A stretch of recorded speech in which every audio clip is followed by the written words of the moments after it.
ever thought of taking a deep dive into Shia LaBeouf's mind and past? This film will get you there.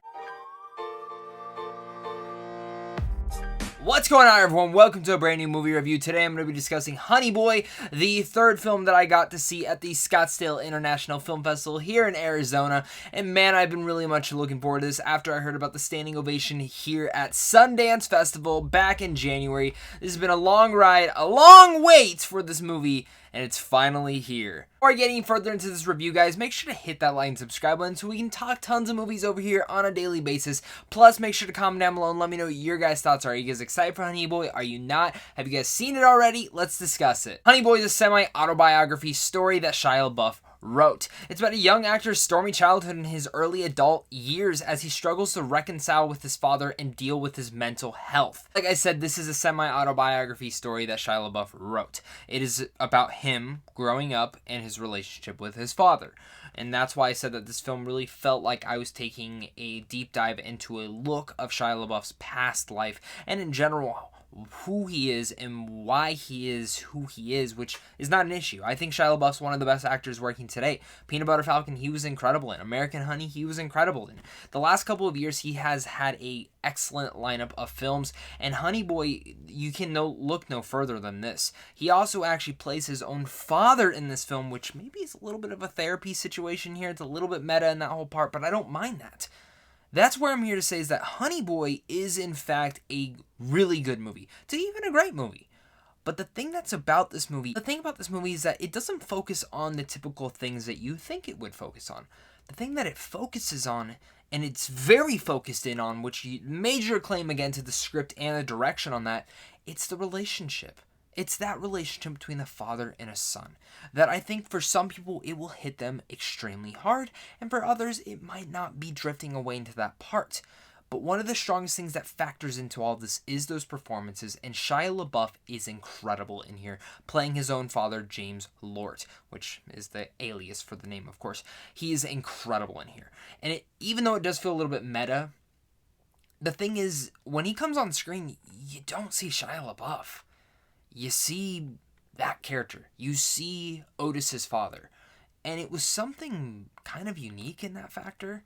And you just never really saw LaBeouf the whole entire time watching this film. He just really transformed into this. But the most unique thing about this was actually Lucas Hedges, who plays Otis when he's older. Noah Jupe, who plays Otis when he's 12 years old. And both those actors playing the same thing, you can believe Noah is the younger version of Lucas, and it's kind of one of those unique factors. But the thing that I really looked into on this is that I felt like I was actually looking at Shia LaBeouf. Even though it wasn't Shia LaBeouf himself that they were playing, it felt like it. And I know this is a semi-autobiography story, but they got it all down. And like I said, Shia LaBeouf's fantastic, but Lucas Hedges is incredible in here. I love this performer, and I love every time he shows up in something, and again, this is something that he's great in. But truly, the big all-star in here is Noah Jupe, who I absolutely fell in love with. I've never seen this kid before, but this is one of the best young actor performances that I've seen since Tremblay in Room. Is absolutely incredible in this role as Otis, and really his dynamics and his relationship with his father and even other people throughout the film were some of the most unique and special heartwarming moments for the movie. The director in here needs to get major credit again for focusing in on this. This is very much a small, subtle story focused in on this relationship, and one that will bring you to emotion. I also have to mention again Shia LaBeouf's script, which is superb. While all those things do make a round to a great film, there are a couple things that I think could have made this film even better. And one of those things being is I think the film does end a bit abrupt. Now, when it ends, I'm like, oh, that's it. I felt like there was a little bit more continuing to go on.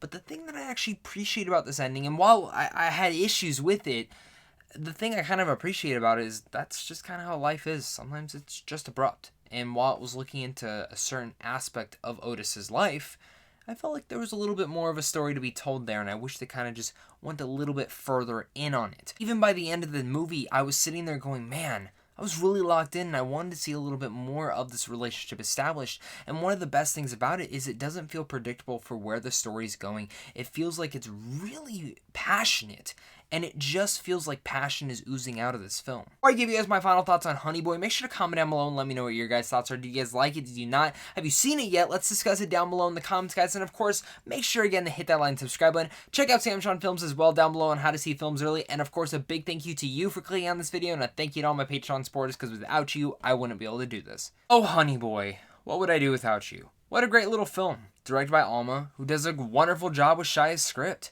Which, yeah, Shia's script is great. The film transports us into a young man's life and his relationship with his father. One that will hit me and many others on different levels.